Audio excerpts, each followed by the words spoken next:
Nous avons le grand honneur à Torah Box d'avoir aujourd'hui une interview avec professeur Cyril Cohen du département de biologie de Bar-Ilan. On est collègues, même si je suis dans le département de chimie.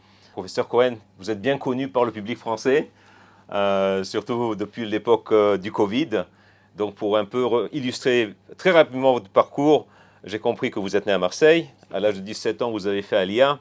Vous avez fait toute votre scolarité, master et doctorat au Technion, qui est une des universités les plus prestigieuses ici en Israël. Et puis vous êtes allé à Washington, D.C., au NIH, pour faire votre postdoctorat, avant de revenir en 2007 à Bar-Ilan en tant que professeur. J'ai regardé un petit peu les données scientifiques de ce scientifique éminent. Et pour ceux qui connaissent, on mesure un scientifique par le nombre de citations. Et le professeur Cohen a plus de 10 000 citations, plus de 1000 par année, ce qui est remarquable. Et il a un index H qui est de 44. Ça veut dire qu'il a plus de 44, il a au moins 44 papiers qui ont été cités 44 fois, ce qui est totalement remarquable.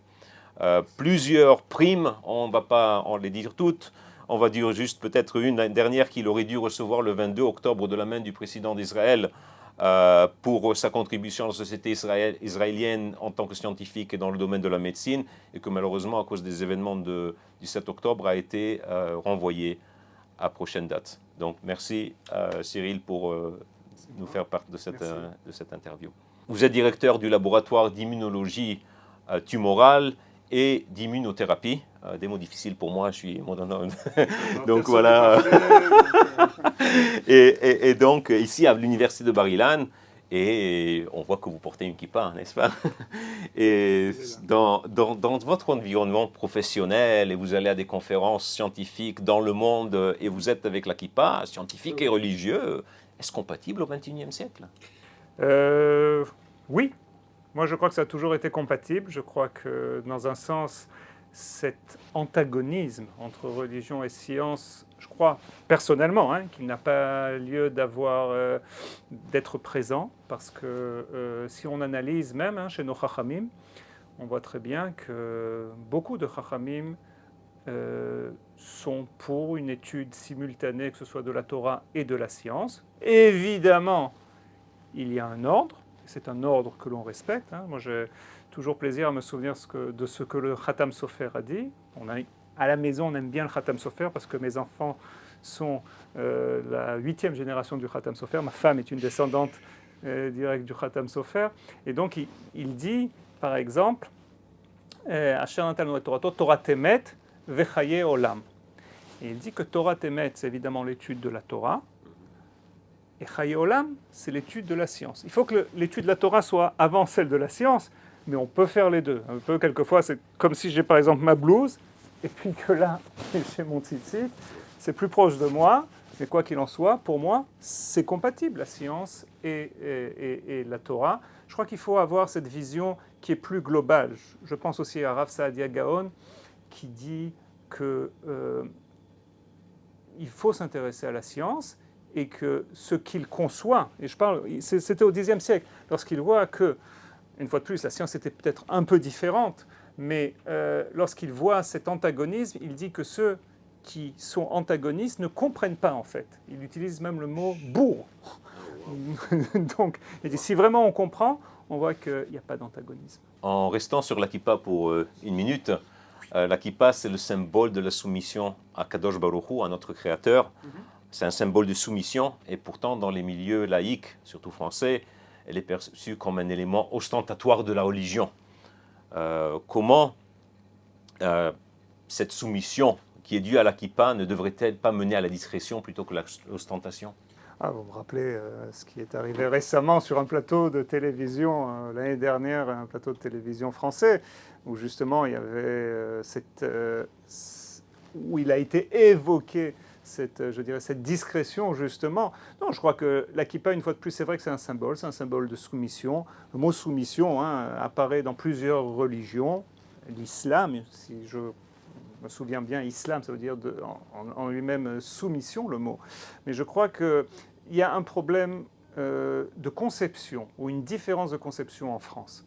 Il y a en fait cette volonté d'être laïque, et je peux la comprendre de manière objective. On ne veut pas vous juger, selon votre apparence extérieure.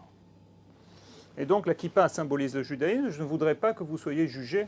C'est ce que quelqu'un de laïque dirait. Je ne veux pas que vous soyez jugés en tant que juif. Mais à cela, moi, j'ai deux choses à dire. Petit 1, j'ai aucun problème, comme je l'ai dit sur ce plateau à l'époque, que je sois jugé en tant que juif. Je suis juif, je suis Cohen, je suis israélien, je viens d'Israël. Je ne vois pas pourquoi je ne devrais pas mettre la kippa. Ça, c'est un. Et deux, je crois que c'est un concept français, très français, parce que c'est un concept qu'on ne voit pas dans d'autres pays. Je vois par exemple aux États-Unis, pendant toutes les années, vous avez mentionné, j'étais justement aux Instituts nationaux de la santé.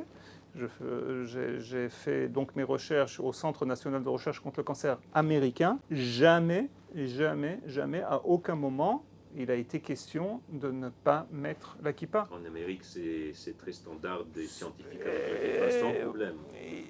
Kippa, signe religieux, je me souviens même d'épisodes comme cela. Mes enfants donc allaient au GAN, je dirais, du travail, parce que c'était le plus, bien que moi évidemment, moi j'étais président aussi d'une communauté juive, la communauté des Arts d'Israël, mais bon, on n'avait pas suffisamment, il faut le dire, de moyens pour envoyer nos enfants dans des institutions comme ça qui sont très très chères, mais quoi qu'il en soit, ils étaient justement au GAN, justement du lieu de travail, et je me souviens que veille de Pessah, le maître de la classe de mon fils vient me voir, il avait une grosse croix comme celle-là, il vient me faire écouter, voilà, c'est comme je sais que c'est bientôt pour vous la Pâque, Passover, Pessah. Je voulais juste vous dire qu'on va offrir à tous les enfants pour la Pâque des œufs et des lapins et des machins en chocolat, mais pour votre fils, je ne savais pas quoi lui prendre. Alors j'ai été dans un magasin cachère et je lui ai acheté tout ce qui était ce qu'on m'a dit cachère les Pessah. Et ça, c'est une chose pour moi. C'est vraiment une grosse différence à ce niveau-là, au niveau de l'approche. Je peux la comprendre, l'approche française. Je crois qu'aujourd'hui, au XXIe siècle, lorsqu'on parle de pluralité, lorsqu'on parle évidemment de l'Europe où ils veulent, en Europe, avoir moins de frontières, c'est accepter l'autre. Et accepter l'autre, ça passe aussi par les signes religieux, à mon avis. Mais une fois de plus, j'habite en Israël et pas en France. Donc le grand public français vous a bien connu pendant la période du Covid. Dites-moi avec le recul aujourd'hui, est-ce que Israël s'est particulièrement illustré dans cette issue de Covid? Là aussi, oui, je pense que oui, sur plusieurs plans. Je crois qu'Israël est un pays qui est très réactif, très adaptatif, qui, surtout en temps de crise, démontre qu'il peut mener à bien certaines opérations. Je l'ai vu dans plusieurs cas de figure. Je l'ai vu, par exemple, au niveau de la vaccination, essentiellement. Peut-être, une fois de plus, j'ai eu l'occasion de faire partie de certains comités, non seulement sur la vaccination, mais aussi d'autres comités dont on ne parlera pas aujourd'hui, mais enfin qui étaient encore, je dirais, au niveau de l'État, comment s'organiser. Je dois dire que j'avais été effectivement, dans un sens, assez positivement surpris par la vitesse à laquelle on a réagi. Je crois que le pari, qui a été le pari justement de la vaccination, a été un pari qui, de manière générale, a montré qu'Israël pouvait se mobiliser rapidement, ce qui nous avait permis à l'époque de couper net le développement de cette épidémie. C'est vrai qu'après on a appris aussi, on a été aussi les premiers à réaliser que 2 doses par exemple ce n'était pas suffisant, mais le monde nous suivait. Imaginez-vous, une fois de plus, je ne dis pas parce que c'est moi, en tant que moi, mais imaginez-vous ce scénario où vous allumez la télévision et les premières images au journal du soir, c'est un immunologue israélien qui parle et qui explique, etc., etc. Et les gens, et nombre, je dirais, nombre d'interviews, j'en ai donné beaucoup. 2000. Et non seulement, oui, et puis bon, c'était pas qu'en France, j'en ai donné de partout, que ce soit Australie, Corée du Sud, Canada. Je dis pas ça parce que c'est moi, je dis parce que le monde attendait de voir ce qui arrivait en Israël. Le monde chaque détail était pour le monde très important. Et je crois que c'est un peu un parallèle avec ce qu'on appelle Or Lagoïm, dans ce sens-là. Donc oui, je crois qu'Israël a fait beaucoup de choses positives. Il y a évidemment des choses qui étaient, à mon avis, aussi un peu moins positives. Je me suis exprimé plusieurs fois. Je crois qu'à un moment ou à un autre, il y avait certaines restrictions qu'il fallait éliminer, etc., parce qu'elles n'étaient pas, je pense, d'actualité. Mais quoi qu'il en soit, de manière générale, vous Vous savez, le bilan en Israël est moins que dans les pays d'Europe. Il y a des raisons aussi pour cela, parce que la population peut-être aussi en Israël est aussi plus jeune. Mais quoi qu'il en soit, à ce niveau-là, au niveau de la crise, bien que tout le monde a dû malheureusement passer par des difficultés, je crois qu'Israël, de manière générale, s'en est sorti de manière acceptable, je vais dire ça comme ça. Passons sur le Covid. Vous oublions le Covid, vous faites beaucoup d'autres recherches. Et la question particulièrement, c'est sur quoi travaillez-vous et où et comment voyez-vous l'aide divine dans votre recherche? C'est une question qui est, je dirais, qui a beaucoup de facettes. Ou du moins la réponse que je voudrais donner, elle a beaucoup de facettes. Bon, d'abord, l'aide divine, je crois que ce n'est pas que dans la recherche, c'est tous les jours. Mais surtout dans la recherche, parce que justement, ce qu'on avait dit avant, il y en a qui veulent mettre la religion et Dieu d'un côté et la science de l'autre. Mais moi, j'ai une approche qui ressemble beaucoup à celle du Rambam au niveau de... Et pas que du Rambam, hein, il y a plusieurs rabbinim tout au long de l'histoire, justement, qui parlent de ce côté empirique. En regardant la nature, on perçoit, Marabout Maasecha, hein, on perçoit justement la complexité et l'harmonie aussi. Parce que lorsqu'on comprend, je vois dans les domaines de manière générale, et puis après je rentrerai un peu plus dans les détails dans ce qu'on fait, je crois que les gens ne réalisent pas. J'ai toujours en tête cette Guémara parle justement du fait qu'on est entouré, entre guillemets, de démons. Okay, et que dans Masechet Brachot, qui se voilà. frottent au pantalon. Et donc si on voulait justement les voir, alors il y a toute une procédure justement qui est expliquée dans la Gemara, et les gens deviendraient fous s'ils se rendaient compte. Et donc on se rendrait fou, ça je vous le dis, si les gens réalisaient combien de virus et combien de microbes tous les jours, toutes les secondes sont sur nous. On a dans notre corps plus de microbes et de virus que de nos propres cellules. C'est ça que les gens... Moi, j'avais un conférencier qui rentrait en classe et au lieu de dire « bonjour, cher étudiant », il disait « bonjour, cher microbe ». Donc, non, à ce niveau-là, il faut comprendre qu'on est tous les jours, hein, c'est une question de chaque seconde, on est tout le temps assailli et on a effectivement un système qui s'appelle le système immunitaire qui veille sur nous. Alors, bon, une fois de plus, je ne rentre pas dans la théologie, Kadosh Baruch Hu qui veille sur nous, etc. Mais je parle pratiquement au niveau biologique. On a un système qui fait face à des millions et des millions d'attaques tous les jours. Et du moment où on dit Modéani jusqu'au moment où on dit Kriyat Shema Alamita, il faut savoir que notre corps a vraiment été attaqué et défendu de la même manière que, et Dieu garde tous nos soldats qui sont en train de se battre aujourd'hui, on a des soldats dans notre corps, de manière générale, qui sont là pour nous défendre de menaces dont on n'a aucunement confiance. On peut être assis maintenant, on peut discuter, il se peut que moi, je porte un certain virus, j'ai vu quelqu'un avec une grippe et je le transmets, je vous le transmets, et vous n'aurez rien.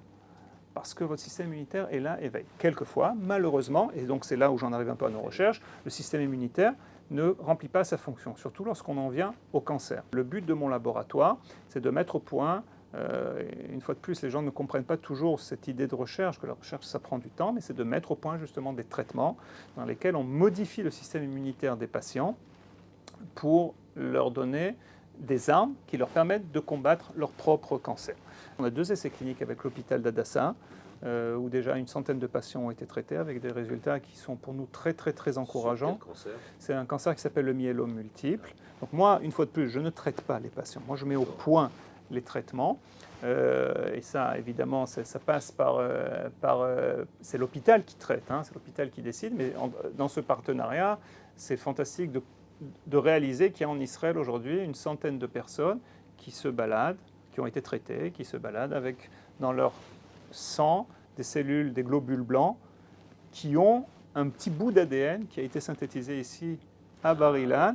Et c'est ce bout d'ADN qui leur permet de développer une arme qui combat leur propre cancer. Une fois de plus, on ne sait pas combien de temps cela durera, on ne sait pas combien de temps, je dirais, au bout du compte, combien de patients bénéficieront, mais jusqu'à présent, les résultats sont assez probants et très encourageants.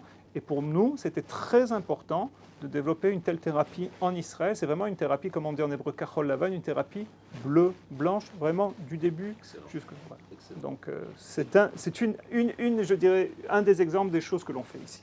Et donc, question générale, l'OALN ont un cancer, ça veut dire que dans ce cas-là, les soldats n'ont pas bien marché. Comment ça se fait? Alors, il y a deux choses. Vous avez dit que je suis de Marseille, donc on va prendre une analogie du football. L'OM. Voilà.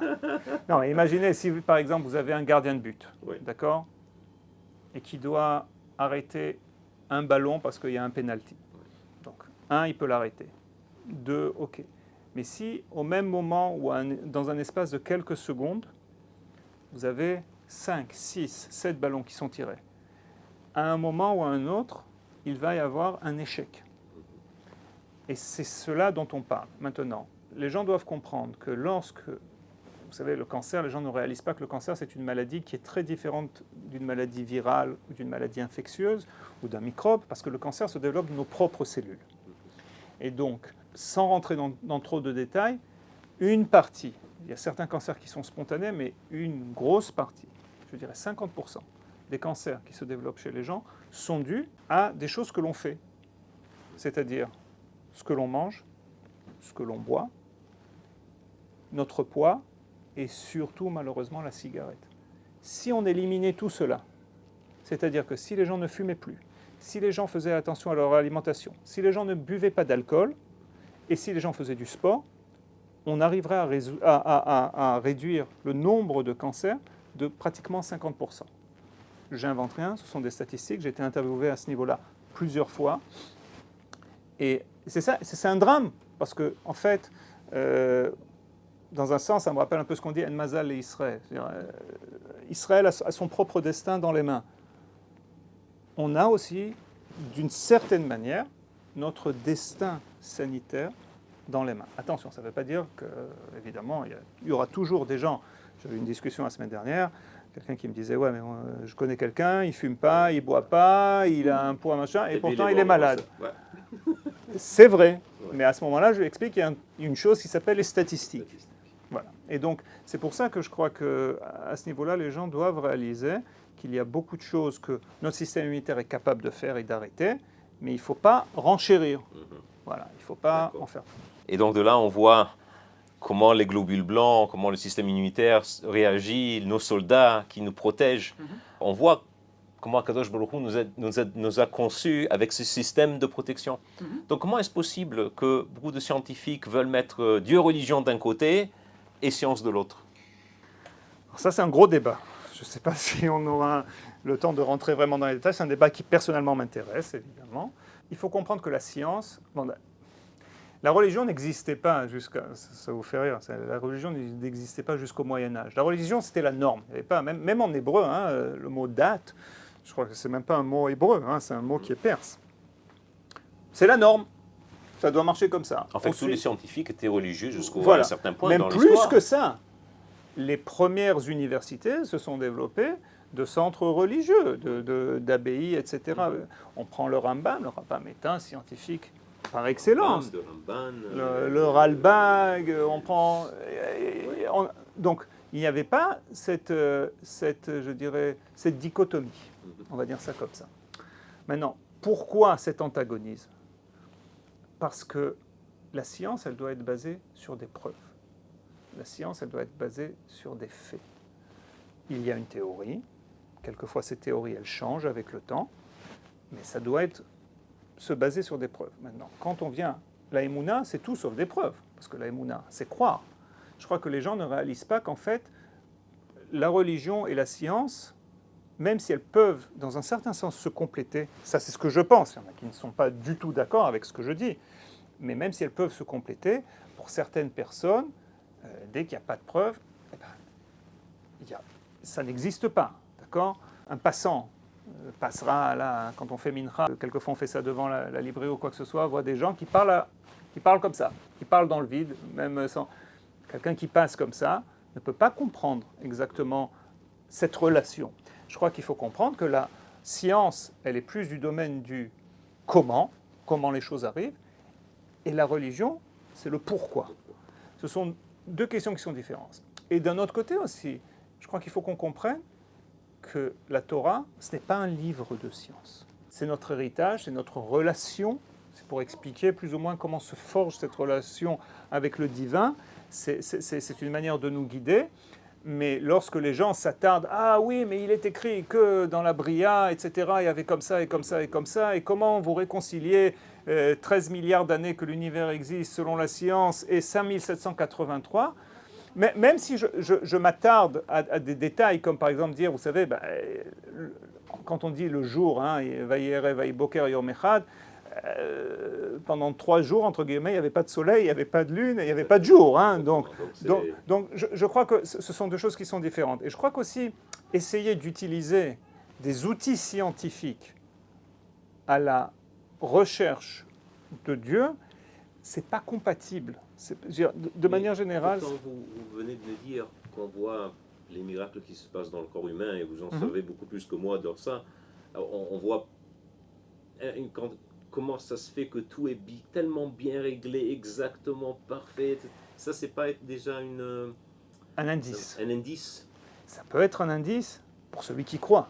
Pour celui qui croit pas, c'est pour ça que je reviens à ce que le Khatam Sofer disait, etc. Et je me souviens qu'un jour on avait un dioun sur Masechet Baba Batra et on discutait. Le rabbin avec qui j'étudiais disait que Ezepele, quelle merveille que les plantes sont réglées selon le cycle de 24 heures et que si la journée durait 48 heures, les plantes n'arriveraient pas à se débrouiller, brûleraient, etc., etc. Moi, automatiquement, je lui ai dit, si les plantes, si le cycle était de 48 heures ou de 24 heures, il y aurait eu des plantes qui se seraient développées de manière, au niveau de l'évolution, qui seraient adaptées. Donc nous, en fait, ce qu'il faut comprendre, c'est qu'on voit et je parle pour un scientifique, il voit le résultat. Nous, peut-être on parle de la cause, mais le scientifique voit juste ce résultat et dit, écoute, si c'était pas comme ça, ça aurait été autrement.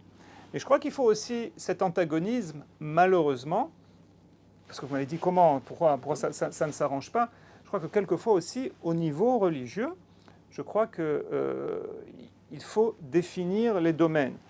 Je crois que quelquefois, pour quelqu'un qui n'est pas religieux, et je le dis avec le plus grand respect, lorsque certains rabbins disent certaines choses dans des domaines qu'ils ne comprennent pas jusqu'au bout, ça peut aussi réveiller un antagonisme. Je sais que récemment, je ne dirais pas qui, mais il y avait un rabbin qui a écrit dans une des pages de Shabbat qu'il ne fallait pas vacciner contre le virus du papillome. Parce que ce n'était pas suffisamment efficace et parce que, je ne vais pas rentrer dans tous les détails, parce que, par exemple, chez les religieux, on n'en a pas besoin parce que, en fait, cette maladie passe lorsqu'on a plusieurs partenaires, etc. Et je sais que j'étais vraiment malade ce Shabbat quand j'ai lu ça, au niveau et frustré de lire quelque chose comme ça. Et Motsai Shabbat, j'ai écrit une lettre avec le plus grand respect évidemment à ce rabbin, qui est un rabbin assez important en Israël. J'ai demandé personnellement à un ami de lui amener cette lettre, où je lui ai expliqué que je crois qu'il n'a pas les meilleurs renseignements, et même je lui ai donné un exemple. Imagine aujourd'hui que même si ta fille, votre fille, elle est respectueuse, machin et tout, des lois, et que vraiment elle attend jusqu'au mariage, et c'est normal, et que elle se marie avec un choser bitchouva qui... exactement, et on accepte tout le monde, il n'y a aucun problème. Pourquoi lui faire courir un risque? Le Shabbat d'après, il a publié... Et je crois que... oui. Kol HaKavod. Et il a écrit, est arrivé, parce que je sais que je n'étais pas le seul à lui écrire, j'ai reçu plusieurs avis médicaux, machin et tout, et donc pour ce vaccin, mieux vaut en fait parler aux spécialistes. Et c'est aussi ce que le Shulchan Aruch dit. Excellent. Et donc voilà, et donc je vais vous donner pour moi une analogie. Si maintenant vous rentrez dans votre voiture, vous démarrez, puis il y a une lumière qui clignote, vous n'allez pas aller voir votre rabbin et lui dire... Monsieur le rabbin, qu'est-ce que je fais? Est-ce que je roule avec ma voiture ou est-ce que je ne roule pas avec ma voiture? Et ce que le rabbin doit faire dans ce cas-là, c'est dire, il faut aller au garage. C'est tout. Voilà. Et bien pour moi, c'est la même chose. Lorsqu'il y a une question médicale, il faut justement parler à des spécialistes. Ça ne veut pas dire qu'on néglige la dimension spirituelle, parce qu'on a aussi besoin du spirituel. D'une manière générale, les Juifs et Israël se démarquent dans leurs recherches scientifiques. Nous savons que plus que 20% des prix Nobel sont juifs, malgré sur une population de 0,2%, ce qui est totalement illogique. Et nous savons la high-tech et la médecine sont au top ici en Israël. Serait-ce lié à des valeurs juives? Oui, oui, ça j'en ai aucun doute. De manière générale, je ne pense pas que le peuple juif, au niveau, bien que ça a été aussi matière de débat au niveau génétique, est un peuple comme un super peuple au niveau intellectuel et cérébral, au niveau génétique, pas au niveau biologique. On ne naît pas, etc. Je pense qu'il y a des valeurs. C'est pour ça que il y a des valeurs juives. Tout d'abord, les valeurs de l'étude. C'est une chose qui est tellement ancrée. Regardez, prenez l'exemple d'une bar mitzvah. La majorité chez nous, c'est pas, et je regarde ça au niveau de l'histoire, c'est pas aller dans un champ et attraper une gazelle, c'est pas aller tuer, je sais pas moi, un ennemi ou quoi que ce soit. Chez nous, on peut le dire de manière millénaire, oui. C'est démontrer au public cette capacité à apprendre. C'est prendre un texte, apprendre. C'est les mots, le pouvoir des mots. Donc c'est pour ça que ça, j'ai aucun doute qu'il y a certaines valeurs juives. Donc évidemment, cette dimension d'apprendre, cette dimension aussi de se disputer et tout le temps de mettre à l'épreuve l'argument de l'autre, c'est la Gemara. Dans nos presque 3000 pages de Gemara qu'on a, c'est tout le temps ça. Lui, il a dit comme ça, et moi je pense comme ça, et ça c'est comme ça, etc. Alors quelquefois on a ce qu'on appelle un teiko, quelquefois il y a makché, etc., etc. Et quand j'étudie le Daf Yomi, pour moi, c'est cette dimension que je vois. Ce sont les hommes, entre guillemets, et cette volonté justement, parce que souvent dans des diunim qu'on a dans la Gemara, aujourd'hui, ils n'ont pas vraiment de... Ils ne sont pas tous, certains ne sont pas applicables aujourd'hui. Mais d'un autre côté, il y a cet esprit justement de la discussion intellectuelle qui est très poussée. Et l'autre chose, je pense aussi, c'est cette volonté du peuple juif de tikkun olam. Cette volonté de ne pas accepter la réalité telle qu'elle est. Dès le 8e jour, on n'accepte pas la réalité. On est choutaf, on est partenaire justement de la création. Cette dimension de dire je n'accepte pas, et si on rajoute à cela que les seuls biens, malheureusement, pendant beaucoup de périodes de l'histoire, pour le peuple juif, étaient des biens intellectuels, ce que je pouvais transporter avec moi. Donc si on prend tout cela, je n'ai aucun doute que ces valeurs ont forgé chez le peuple juif une manière de voir les choses différemment d'autres nations. Ça ne veut pas dire que les autres nations, parce qu'on a des brachot aussi, on sait très bien qu'il y a des chachamim dans d'autres nations, mais de voir les choses de manière différente, ce qui pourrait expliquer évidemment cette surreprésentation de 100 fois plus, selon la population, de juifs au niveau des prix Nobel, et pas seulement les prix Nobel, je vois dans le monde, dans les années à venir, justement de cette capacité d'abstraction qu'on reçoit lorsqu'on fait de la Gemara, elle va être encore plus importante, parce que je vois ce qui est en train, avec l'intelligence artificielle, le chat GPT, etc., qui en fait, dans un sens, vous rend, excusez-moi le mot, un peu flemmard. Donc vous pousse à moins utiliser vos capacités. Je demande à l'ordinateur de faire, et je ne suis pas contre la technologie, je suis pour la technologie. Mais j'ai peur de cette... heureusement qu'on a le Shabbat, qu'on aura des vrais livres à lire, et que... on peut réfléchir. Exactement. Il ne faut pas croire, je suis sûr que votre public le sait, on ne parle pas que d'un... Je n'étudie pas la Gemara parce que c'est un exercice intellectuel. C'est un bénéfice qu'on reçoit après, mais voilà, je veux dire... Donc...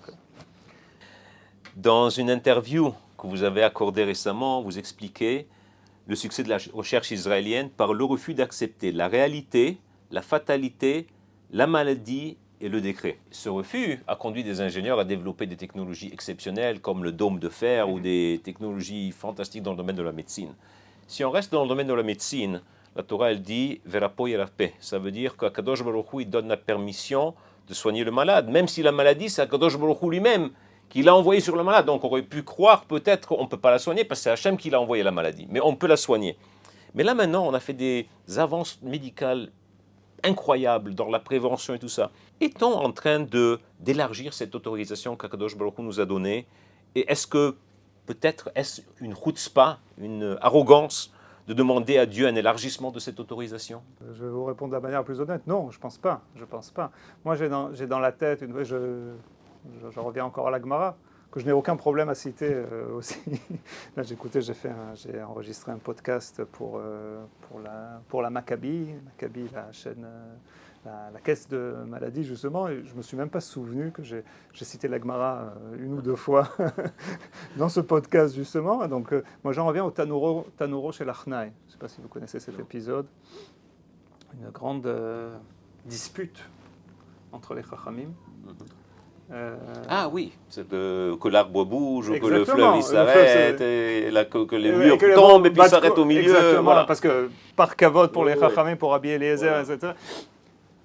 Et la conclusion, en fait, et il y a la bat kol qui vient et qui dit, et à ce moment-là, les Chachamim me disent, écoute, lo b'shamayim. C'est très bien de décréter des choses, et c'est quand même un texte, pour moi, qui est central à la pensée juive. C'est-à-dire qu'il y a des choses qui sont décrétées, mais à la fin, nitzruni banai. Mes enfants ont gagné. Et c'est pour ça que lorsque vous me dites est-ce qu'on a le droit d'élargir cette autorisation, je ne vais pas le dire de la manière arrogante du tout, mais Oui. on le fait, oui. D'accord. Et puis, Bezrat Hashem, je suis certain qu'on trouvera comment argumenter cela, mais je crois que c'est dans la lignée de ce que l'on sait du judaïsme. Etz Chaim Hi, la Machazikimba, un arbre de vie. Donc, pour moi, la vie, celui qui sauve une vie sauve un monde ou un univers entier. Donc, je crois qu'à ce niveau-là, au contraire, je crois que c'est une des choses qui distingue, c'est ça que j'aime dans le judaïsme, si je puis me permettre. Il y en a qui voient ça comme une tricherie. C'est-à-dire qu'il y a une loi et puis finalement, on trouve un autre moyen de... Au contraire, moi je vois ça de la manière la plus humaine qu'il y a. Parce que la Torah, elle a été donnée au peuple humain. Au peuple juif, mais le peuple juif est censé lui aussi, entre guillemets, la répandre. Peut-être pas de manière prosélytique.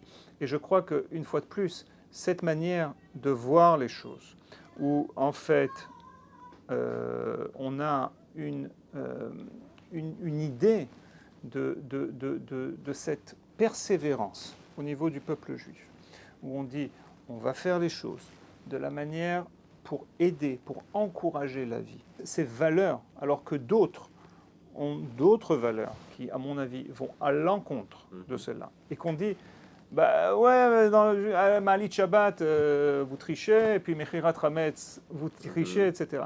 Non, je crois que c'est la valeur humaine, parce qu'on est conscient de certaines choses, et en fait, dans la misgueret de la halacha, je ne vois pas ça comme une tricherie, on trouve les moyens de maintenir certaines choses sans transgresser la halacha. Alors c'est un exercice intellectuel, une fois de plus, il y a certaines personnes qui voient ça de manière très carrée, et si vous faites comme ça. Mais non, je crois que les chachamim, tout au long de l'histoire, je crois que le grand chacham, c'est pas celui qui, ou le grand rabbin, c'est pas celui qui interdit quelque chose, c'est celui qui trouve le moyen de permettre, etc. Et c'est pour ça, je me souviens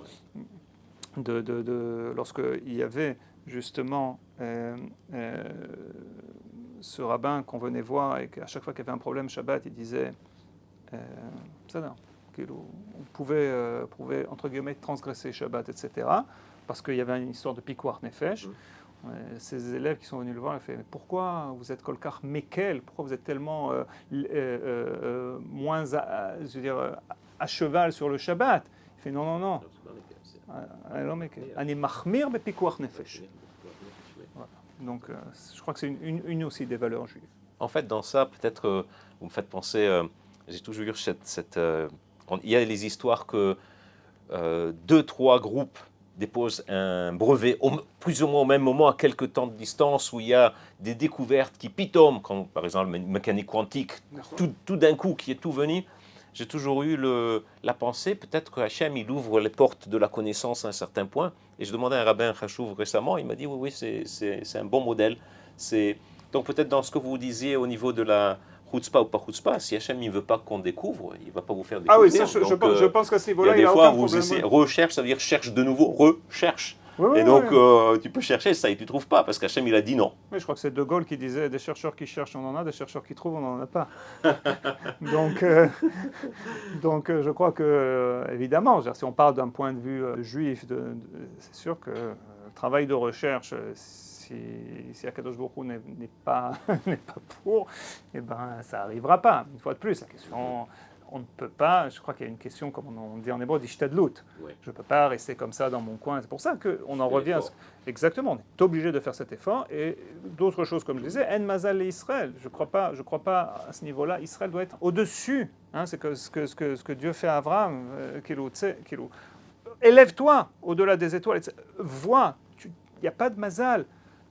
Tu peux forger ton propre dessin. Je crois que c'est un des grands messages qui est très différent de certains messages qu'on a vus, comme le fatalisme, ou dans certaines doctrines d'autres religions, où tu nais comme ça, ou en arabe on dit c'est moktob, c'est écrit, c'est comme ça. Non, il ne faut pas... Moi, mon point de vue, c'est qu'on ne peut pas accepter que Dieu veut qu'on soit choutaf, justement, dans ce développement du monde. Ok. Une dernière question. Médecine et éthique. Oui. Hachem nous a donné l'opportunité de guérir, et on a la médecine, on a les progrès dans la biologie, et aujourd'hui on a des technologies comme le clonage, reproduction in vitro post-mortem. Il y a eu un cas récemment avec un soldat, une histoire qui a fait un peu le tabac sur ça. Y a-t-il un danger d'aller contre la halakha? Et expliquez-moi comment ça marche. Est-ce qu'il y a des comités éthiques en Israël? Est-ce que les rabbins sont consultés? Est-ce qu'on les écoute? Comment ça marche? Bien sûr, alors ça totalement. Je fais partie de plusieurs comités au ministère de la Santé. Que vous sachiez, dans des comités où je suis, par exemple, il y a le Rav Yuval Sherlo, qui est avec nous, dans le même comité justement pour décider au niveau éthique, bioéthique. Par exemple, on reçoit des demandes et on doit évaluer ces demandes. On doit décider si ces demandes vont être acceptées et si, par exemple, un essai clinique va être fait en Israël. Vous savez, on ne parle pas de petits pansements ou de comme ça. On vous parle, par exemple, d'un gamin de 7 ans qui, s'il ne reçoit pas un traitement comme cela, on sait très bien ce qui va arriver, mais d'un autre côté, on risque de le mettre en danger, etc. Vous savez, il y a des nuits où je ne dors pas parce que je dois décider, et je ne suis pas le seul dans ces comités, parce qu'on doit décider si c'est la bonne chose à faire. Et malheureusement, on ne sait pas toujours. C'est vrai qu'il y a toujours une demande personnelle, une prière personnelle de demander à Dieu de nous montrer la bonne voie et de prier pour qu'on ne fasse pas d'erreur. Mais quoi qu'il en soit, dans ces comités, il y a justement, en Israël des rabbins, des rabbanim, hein, donc je vous parlais du Rav Yuval Sherlo, et je crois que c'est important, parce qu'au bout du compte, notre corps ou notre existence, c'est un mélange. Et ça en revient un peu à tout ce qu'on a dit. Hein. Peut-être que la science, elle est plus matérialiste, entre guillemets. Vous savez, une science sans religion, c'est vraiment du matériel. Je crois qu'il faut combiner les deux. Et c'est pour cela que, de la même manière qu'on est bassar vadam, on est chair et os, et on est aussi...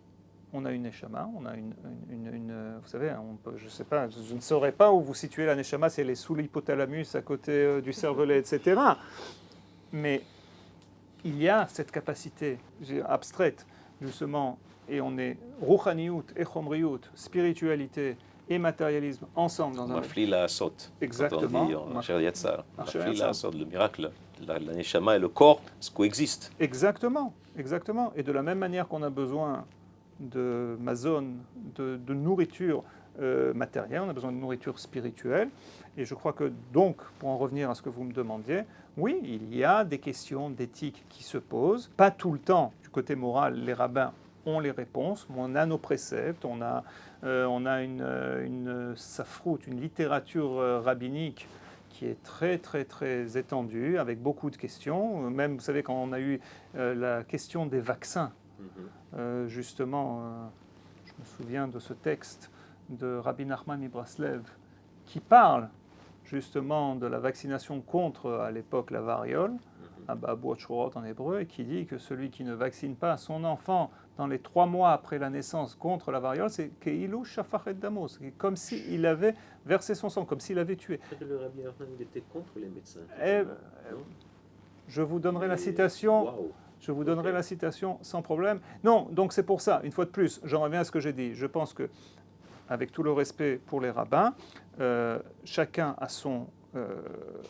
je crois que la chose à suivre, comme le Shulchan Aruch le dit, si tu es dans une ville et qu'il y a un spécialiste qui arrive, que toi jusqu'à présent, Asur lecha, tu n'as pas le droit au niveau médical de donner un avis s'il y a un autre spécialiste qui est beaucoup plus versé dans cette discipline.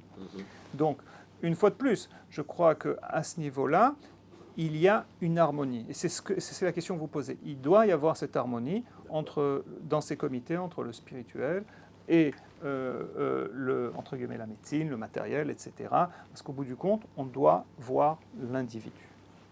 Si vous nous donnez un message conclusif de tout ce qu'on a parlé, est-ce qu'il y a quelque chose qu'on n'a pas abordé que vous voulez citer ou quelque chose que vous voulez stresser, mettre l'évidence sur le point? Je crois qu'il y a beaucoup moins d'antagonisme que ce qu'on croit. Et je crois que la manière de voir le monde pour nous, en tant que, je dirais, que chercheurs qui sont aussi respectueux de la tradition juive, c'est pour moi, une fois de plus, avec beaucoup de tolérance pour celui qui croit, pour celui qui ne croit pas, pour celui qui... Je crois que cette manière d'harmonie, c'est vraiment une manière pour le judaïsme, c'est une chose qui, pour moi, est un des flambeaux du judaïsme. Dire qu'on vit dans un monde, comme on disait, ça résume un peu tout ce qu'on a dit, Nitzruni, Banaï, etc.